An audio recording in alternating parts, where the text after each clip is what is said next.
There you go. And a good set is certainly upon us here. Of course, Maister coming through in a big way. The best Game & Watch to ever do it here in Smash 4 and Ultimate. D-Dog coming through here in a big way, rocking the Minecraft, but most notably the Enderman here. Game number 1 is here. Winner's quarters, best of 5. Yeah, if you're Let's run it up. Wondering what's up with the name, that's the name they've changed their name in Smash GG, so we're pulling all the records from the bracket. So Quandale, you want to try and say that? There we go. My Ebonics won't let me say that tag the right way, but we're going to talk about this match. So let's go ahead and get it. Okay, Maister opening up in a big way here right now. Using a lot of these up specials out of shield. Of course, that is just the bread and butter that is Game & Watch, of course. Yep, you're going to see a lot of that from Mr. Game & Watch Maister. Their gameplay, it's going to be the uppies, the neutral airs into the up airs, juggle them in the air as best as you can. From Steve and D-Dog, you're probably going to see a lot of walling, building up iron, and trying to get those early KOs on Game & Watch off blocks, just like that. But Maister very well aware of what he can do. He was able to reflect the anvil with the bucket. That bucket is going to be very huge in the matchup. No doubt about that, man. Oh, nice. Look, that goes for the immediate reflect.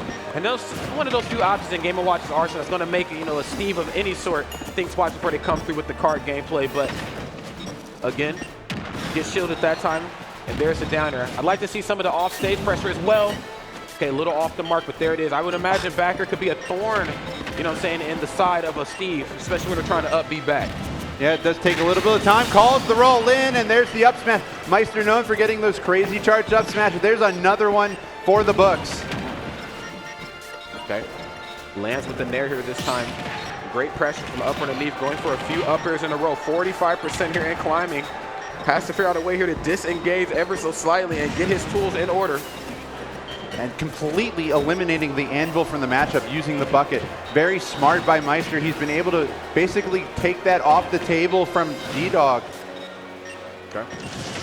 Yeah, and there's the back air you talked about, Rod. I knew it was coming. It was just a matter of when from Maister. I mean, the Minecraft characters have a very strong recovery. They can recover from some vast distances away, but I mean, when it's contested with something as deadly as Game & Watch back here, you are in some trouble. Up B back to the ledge. Maister 152, a percent you don't see on Mr. Game & Watch all that often. Okay, Game & Watch living to some crazy percents. It's like D-Dog's gonna have to turn up the aggression here ever so slightly and figure out a way to turn this into something. Another whiffed grab attempt. There's the reflex keeping you off stage. Bacon in the corner. Oh, damn. Okay, Maister. Okay, Maister, we see you. Not like this. D-Dog looking like they're mega struggling here. That bucket has been paramount to the matchup here. He's been able to keep the minecart off him, keep the anvil off him. He pushed the minecart off the stage. He's eliminated, and there's the bomb. It's not going to be enough. A DBZ moment. D-Dog has one last chance at life here. That's right. Well, we will see. Those percents definitely starting to climb, and easy come, easy go. Backer's going to shut that down in a big way. Maister just in utter and complete control right there in game number 1. JV 3 stock for Maister. That is unbelievable to start the set here. Looking extra dominant, and Maister looks comfortable, Rod. Yeah, very, very comfortable in this matchup. I mean, just got to call out for what it is. I mean, just did not allow him to disengage at all, to really get his tools set in order. And then, of course, the offstage gameplay that always, I ain't going to say always, but more times than not, Maister is going to be very comfortable off stage applying that pressure. Back air is just a force. And it just seems like Maister has hit all the answers thus far. But here we go, game number 2 on a different level. Small battlefield, here we go. That's right. Okay, D-Dog drawing blood early here. A little bit more aggressive than what we've seen fresh out the gate in game number 1. Quick 66%, and mind you, as long as he lives, Maister that is, I mean, he lives like 150-something%. We just can't allow that to happen twice. Yeah, you can see that the game plan has changed completely. We have shifted gears. We've gone from 3rd to 4th. He says, okay, that was not working. My game plan from game number 1 was not working. I need to play this defensive. I need to force Maister to come to me. And so far, it's a 116% unanswered. That's right. D-Dog got that dog in him right there. Drops it right on top of him and shuts it down. Has a very commanding lead, untouched. And now this is the version of the match that we didn't really get to see play out in game number 1. What's going to happen when I have the lead and you now have to come to me? Your approach options are good, but very telegraphed. I know exactly what you're going to do when you're going to try to do them. You can see he's already made those adjustments. No minecart, no anvils in the air. Going for different landing options instead. And even when he uses one just for movement, Maister is able to reflect it. Maister's still on point with the reflections, but has not been able to get in like he was in the first game, Rod. Oh, yes, absolutely not. Okay, think I see the beginning animation of an F smash come out. Starting to see Maister lean into that up special out of shield a little bit more. Goes for the high recovery there that time. Very smart. Very good right there from Maister to go for up smash right on top of this box, just in case he tried to come just a little too close.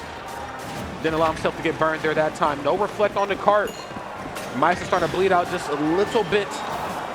Went for the charge up smash there, trying to catch D-Dog into a landing. Tech's off the block. Very, very good, great perception there by Maister, knowing how to DI that and how to tech that. Here comes the throw, up throw, and it's enough. Okay. 2 stock lead for D-Dog. Could he return fire like Maister did in the first game, Rod? This is a different D-Dog right here. I don't know who that guy was in game number 1. This is the D-Dog that we know here. He's looking damn good. Gonna go for another high recovery. Eats the down smash there that time. Can he mix it up? Okay. Just barely back to the stage and getting one of those patented Steve starts there. 40%, 50%. Maister starting to struggle, starting to reel here. The up smash gets keyed into the up smash. Could we see a 3 stock on the other side? We will see. It is definitely on the horizon, I'm sure, in the back of his mind. And yes, and in the back of his head is that forward smash, closing it out. What a way to answer back. Yeah, seriously. So basically, back-to-back 3 stocks on both sides. The first one was a JV 3 stocks and 0%. So, man, did not expect that to turn around that quickly. Yeah, but I mean, if you come this far in bracket, you know, I think adaptation should certainly be, you know what I'm saying, in your back pocket. Let's go ahead and take a peek here at these replays. Let's relive that magic that was game number 2. Yeah, here's stock number 1 right here. The anvil covering the get up. Okay. And of course, nice tries to drop the forwarder on top of him. Just needs a little bit of room to work with. Tries to go for the safe get up off the ledge, but got to remember that grab has some range to it. Goes for the up throw and closes it out. Let's go and get it. There's the F smash. Game number 3 is here. We're running it back though. And we haven't even really had time to talk about. Yes, I love the melee break the targets. Yes. Facts. Okay, I'm glad you brought it up. I'm a fan too. Let's go. So we haven't really even had time to talk about like D-Dog's mining and building up diamond or gold or building up iron or materials. Like it's just going so fast. Maister knows he has to keep pressure on D-Dog to prevent him from storing a ton of iron and materials. That diamond sword killed Game & Watch so early in the last game. That's right. I think he just didn't want to repeat history of what we've seen in game number 1. Maister, of course, just lived way too long right there. And D-Dog, of course, was able to rise to the occasion and figure some things out early on that up smash. Of course, tries to scout out an approach option there with down smash in the corner. He said, look, I know you got some blocks set up. I know you might try to, you know, go for some sort of weird bank shot off the wall. I can't let you have that again, at least not without trading a little bit of percent on board.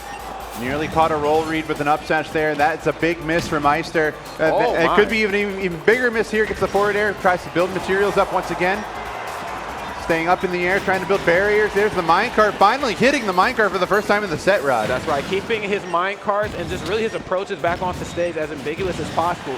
Oh my God. Well, let's see what he's gonna do to try to mix it up. Drop the forward on him and goes immediately for it. No, he said we out. We are all the way out. The winged up smash, or up B there. Slithering away, but Maister coming in hot with the bombs. No pun intended. Here we go. Now Maister getting his business going here. Up airs, nairs. This is what we know Game & Watch for, using the bucket to reflect the Minecraft. Right.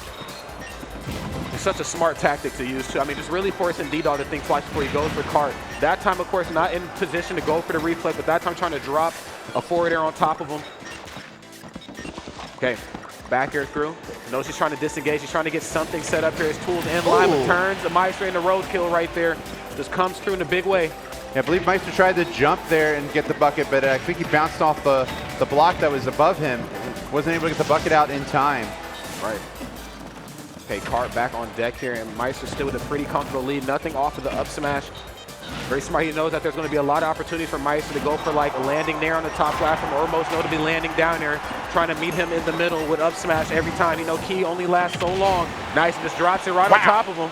Perfect DI by Maister, nearly biting the bucket. No pun intended there as well. Okay. Has him into the corner here. Backs off. It would be funnier if the pun was intended, wouldn't it? That's right. I was like, no, was it? Yeah, you know, I should point this out, should I, Rod? There's the back air, that's the stock. Maister now at the lead, so this is not what we've seen in the first 2 games. Dead heat here, getting D-Dog going, 35%. There's the up air, 50%. They're starting to climb here, and this is what happens with both of these 2 players. We've seen this in the last game with D-Dog. That last stock comes through from one side, and they really kick up the jets. They really kick up the momentum. Okay, yes, he said, I'm going to forward air through this one this time. I'm going to stop him before that card even takes off, eliminating it. Yes, again, see, he's in his face now. Maister in complete control all of a sudden, despite a dead even game about 30 seconds to go. Yeah, and I'm loving what I'm seeing here from Maister. Just those slight adjustments really make all the difference. Good Lord, no, we good. Okay, into the corner. Yes, and it has to go for the aggressive option there that time. When we've seen that same situation just a moment before, he tried to go for the neutral, get up off the ledge to the grab, but there's the up smash. That's going to shut it down. Game number 2 going to Maister, and what looked to be a dead even heat, all of a sudden Maister turned the switch, and then that was it. Yep, activated that kill switch in his brain. I saw you were standing, so I thought I'd stand too. It's nice to get the blood flowing. You know? I see the crowd, a couple people in the crowd standing. Hey everybody, how you guys doing? That's right. Having fun? That's right. Super Smash Con? Okay, now the name of the game here at 10 is where are the adjustments? You know, Maister's up a whole 2 games. D-Dog, of course, has proved that he can definitely get a game taken. But it's going to take a lot more than that here. The difference was he was getting all of his combo setups and starters, right? Yeah. It felt like Maister was the Steve there. He get him at 0 the grab, and then neutral air, up air, up air, up air, up air. Yep. And you're like, you can't get down. And because the difference where Steve would normally just use a minecart or an anvil to buy time and get away, you can't do that versus Maister because Maister's been up there with the bucket. He'll reflect it back into you. He reflected the anvil into D-Dog earlier. No doubt. So the adjustments are getting under Game & Watch, which is not an easy thing to do for any character, let alone Steve. But Steve can beat all of Game & Watch's aerials with that up smash. That's true. So that's going to be the KO option probably of choice from D-Dog, but we'll have to see how it all plays out. And I think another thing to kind of add to that as well, too, one thing I really liked that Maister was doing was in some of those earlier matches, those earlier interactions, he was allowing him to cart first, and then either trying to wait for the right position to go for reflect or wait for him to pop out. And those final moments of that last game, he seen cart immediately, and he was already there for back air. So kind of staying in his face a little bit more in that last game definitely paid off dividends, especially when you got the stock where you don't have to worry about the trade, especially, you know, with Maister's character being a lot lighter. So next game here is upon us, potential final game here for D-Dog on the winner side of bracket at least. Let's see what it brings us. There we go, D-Dog off to a flying start there, getting the neutral air. I really want to see D-Dog get the materials, right? He hasn't been able to get his materials built up, get a diamond sword. Getting that diamond sword is so vital versus Mr. Game & Watch because Mr. Game & Watch, one of the lightest characters in the game, reflects the minecart and sets him up for the back air rod. That's right, and we're starting to see a rinse and repeat of some of the previous interactions in the last game. That back air and, of course, the reflect on the cart has kind of been a thorn in D-Dog's side. D-Dog, of course, though, I mean, when you're a character like, you know, the Minecraft cast, you know, you really have to figure out a way to keep it as innovative as possible, and he's certainly doing just that. Okay, disengaging, getting his tools in line, and when you think it's safe to overextend with an aerial, meeting him halfway with the back air forward air. Yeah, Maister has not been stunned by anything that D-Dog has done, building barriers to get materials. Nothing has caused a problem for him. He's not getting slowed down at all. No. Kind of hard to cool his jets here, if I may say so myself. Kind of has him caught in a rough spot, dropping forward there right on top of him. Okay, hold on. Uh-oh. I heard the noise. He got some tools online now. And he has gold and diamond in the pocket, but needs to build it at the crafting box here. Maister leaving the crafting box on the table a lot. Some people opt to destroy the crafting box and force Steve to use material to put it back. Wow, magnet hand to the ledge there. Barely making it back. I'm talking narrowly escaping danger. Okay. Back air doesn't do the job just yet, Rod. No, but I like how he went for back air there. He knows that he's doing a lot of jumping around on those platforms, trying to apply some pressure. That time going for a trade, if you will. Okay, a lot of up airs here, not allowing him to play up on those top blocks that he built for himself, but it doesn't seem to matter. Gets the KO off the right side. Minecraft himself right into the bomb from Game & Watch Game & Watch forward air there. And now Maister again with the lead here. And it's still D-Dog finally getting some materials to build the sword here. There's the diamond back air. 2-2 piece. Okay. Trying to keep this one as airtight as possible. And right now, those forward air baits is trying to bring him out the corner. Comes through in the safe way. A late cart, and he's building it up. Here we go, back air. Another neutral one. Air. Oh, wait a minute! Made. Big play there, but Maister is able to recover quickly. Diamond, again, this has been the big matchup difference. Getting that diamond online is huge. That's right, for Steve. It is, and I like what he did right there. Set the blocks up on the ledge, force him to either go for a jump or something. Looked like he was disengaging, but absolutely not. The minute he would have jumped high off of that ledge, he would have been met with the receiving end of a possible back air. Trying to set up a barrier to make it so Maister has to jump in, maybe jump into an up smash. Maister not buying it at all. He is not buying what he is selling. There's the down. Oh, gets the sour spot of the down smash. That would have been stuck otherwise. Oh. Okay, starting to see that up special out of shield come back through. We haven't quite seen it here in this match, only because of, you know, the safe approach options that D-Dog's really been bringing to the table. He said, nah, no up smash for you that time. I learned my lesson. Minecart combo into the forward air. Loses the pickaxe there. Gonna have to rebuild it on the crafting table. But the minecart is just enough. And he's not gonna rebuild it here, Rod. No. Interesting. He actually covered up the crafting table. Yeah, it's weird. Oh, there we go. Now there's Diamond Sword. Uh-oh. This ain't good. Oh, the ice. He knew down there was coming, but it's a little out of position. Landed on the top platform. Try to hit him with the turnaround F smash. And again, knows that a lot of times, you know, you're going to go for a special out of shield when you're caught in like a disadvantageous spot or down there to, you know, create yourself a little bit of room. Trying to beat him to the swing there that time. Maister finds the opening. Even stocks here, and Maister starting to climb back into even footing. Yep, that Diamond Sword still on the table here though.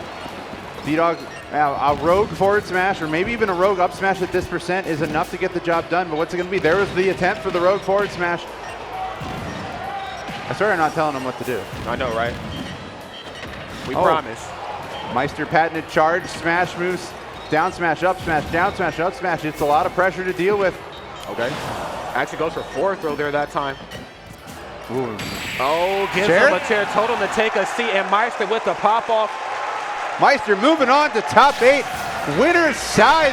The only Mexican. Yeah, pop off, Maister. Talk to him. Let him know. Yeah, that's me. I'm gonna be the winner. I took care of the Steve. Now there's gonna be Game & Watches on Quick Play tomorrow instead of Luke. Game & Watch and Lucas. That's right. I know you guys are all gonna go pick up Game & Watch tomorrow. That's great. Quick Play is gonna be awesome tomorrow, guys. Okay. Clean stuff right there from Maister. Let's peek at these replays once more. Okay, yes, he knew that he was going to try to go for forward smash immediately. Thought maybe he was going to look for the grab, hits him with the turnaround, catches him, but that time forces him into the corner. Boom. No down smash. Was almost surprised that didn't get. That was probably a frame away from getting, and I thought he might be able to hear. Good job there. I thought he might bounce off the block there in the replay. I think he was trying to DI it, but you can't see where the block is when the flash comes off. So it was so close to hitting that block. But nonetheless, there it is. He wasn't able to get into the block, and then you could tech it. That would be the option there. Yeah. Or it might bounce it the other way, and you won't die from the hit. So. Mega unfortunate right there. D-Dog, of course, put up a phenomenal fight, but Maister is just proven to have the knowledge and just the know-how when it comes to fighting the Minecraft character. So great stuff.